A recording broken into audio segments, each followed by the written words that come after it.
Adobe Photoshop 7.0-তে এই ধরনের ডকুমেন্টসগুলোকে কীভাবে সোজা করা যায় আজকে আমরা এই ভিডিওতে এটাই দেখব। তো প্রথম আমি এই ছবিটাকে দেখাচ্ছি। এর জন্য আমরা কি করব, এটাকে ক্রপ করার জন্য আমরা ক্রপ টুল ইউজ করব এবং এভাবে ক্রপ করে নেব।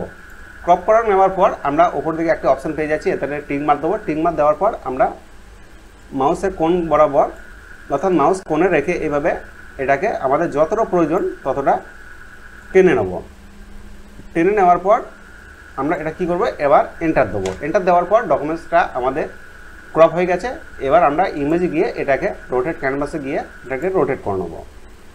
এই ডকুমেন্টসটাকে আরও ক্লিয়ার করার জন্য আমরা কি করব, কন্ট্রোল এম ব্যবহার করব।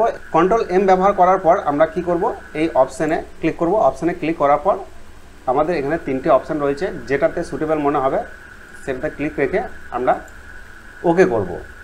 তো আমি মিডলটায় রেখে এটাকে ওকে করছি। ওকে করার পর একটু ক্রাফটটাকে বাড়িয়ে দেবো, তাহলে ডকুমেন্টসটা একটু ক্লিয়ার দেখা যাবে।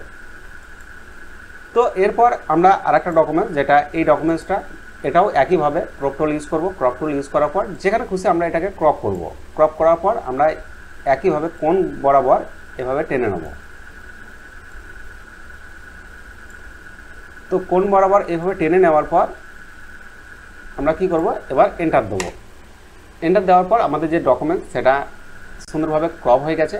এবার আমরা একইভাবে কন্ট্রোল এম ব্যবহার করব। এম ব্যবহার করার অপশান, এই অপশানে ক্লিক করে আমরা দেখব কোনটাতে আমাদের ছবিটাকে ভালো লাগছে। 3টের মধ্যে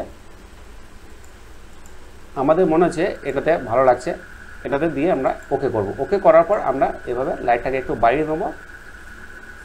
যদি ডকুমেন্টস অস্পষ্ট থাকে তাহলে আমরা এখান থেকে একটা পেন ব্যবহার করব। পেন ব্যবহার করার পর আমরা কালো অংশে রেখে আমরা কি করব, ক্রাফটটাকে একটু বাড়িয়ে দেবো, তাহলে আমাদের ডকুমেন্টসটা একদম ক্লিয়ারভাবে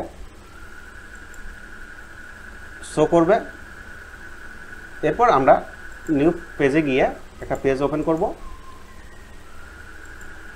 পেজ সাইজ সিলেক্ট করব। সিলেক্ট করার পর ওকেতে ক্লিক করে আমরা যে ডকুমেন্টসটাকে প্রিন্ট করতে চাইছি, অর্থাৎ এই ডকুমেন্টসটা আমরা প্রিন্ট করতে চাইছি, এর জন্য আমরা কী করবো, এটাকে সিলেক্ট করে নেওয়ার পর আমরা মুভ টুল ব্যবহার করে এভাবে টেনে নিলাম। টেনে নেওয়ার পর আমরা এটাকে প্রিন্ট সাইজ দেবো।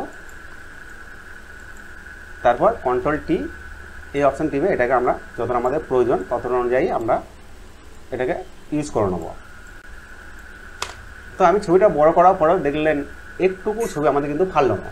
তো এইভাবে আমরা ব্যাকাটারা ডকুমেন্টসকে অ্যাডোব ফটোশপ 7.0-তে একদম ক্লিয়ারভাবে প্রিন্ট করে নিতে পারবো।